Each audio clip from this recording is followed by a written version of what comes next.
ஜீவநீரோடை ஊழியங்கள் வழங்கும் இதயத்திற்கு இன்று ஒரு சிந்தனை.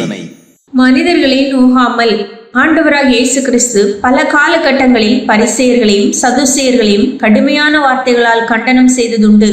அவர்களை பார்த்து மாயக்காரரே, மதிகேடரே, பொல்லாதவர்களே, வெள்ளையடிக்கப்பட்ட கல்லறைகளே என்றெல்லாம் கடுமையாக பேசியது உண்டு. ஆனால் சிலுவையின் கொடிய பாடுகளின் வேளையில் அவருடைய வாய் யாரையும் கண்டனம் செய்யவோ கடிந்து கொள்ளவோ இல்லை. அவர்களின் அக்கிரம செய்கைகளையும் அநீதிகளையும் பார்த்து அவர்கள் மேல் கோபக்கனலை கக்கவில்லை. அவர்களின் கொடும் செயல்களை பார்த்து அவர்களை சபிக்கவோ சாபமிடவோ எச்சரிக்கவோ இல்லை.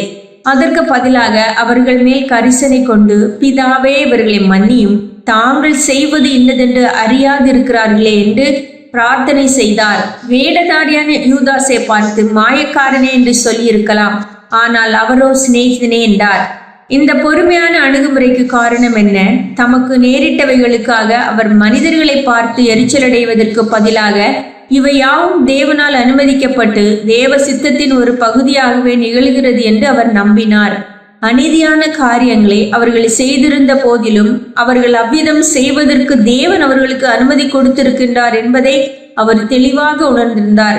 எல்லாம் தேவனுடைய திட்டத்தின் நிறைவேறுதலுக்கு ஏதுவாகவே நடைபெறுகிறது என அவர் நம்பினதால் அவர் அவர்கள் மேல் கோபாவேசம் அடையவில்லை. நான் விதமான நிந்தைகளுடன் பாடுகளும் நிறைந்த ஒரு சூழ்நிலை வழியாக கடந்து செல்ல வேண்டும் என்பது தேவனுடைய சித்தத்தின் ஒரு பகுதியாக இருக்கும்போது இந்த மனிதர்களை நினைத்து நொந்து என்ன பயன் என அவர் நினைத்து அனைத்தையும் பொறுமையாக சகித்தார். ஆம், சில நேரங்களில் மனிதர்களின் பொறுமையும் எரிச்சலும் அக்கிரம சிந்தையும் நமக்கு எதிராக செயல்படுவதை தேவன் தடுக்காமல் அனுமதிக்கிறார். ஏனென்றால் அவைகள் மூலம் சில நன்மைகள் இறுதியில் ஏற்பட வாய்ப்புண்டு என்று தேவன் அறிந்திருக்கின்றார்.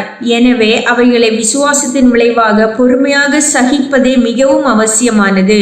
சிந்தனைக்கு: நண்பன் பக்கத்து வீட்டில் இருந்தால் நம்பிக்கை வளரும், பகைவன் பக்கத்து வீட்டில் இருந்தால் பக்குவம் பெருகும்.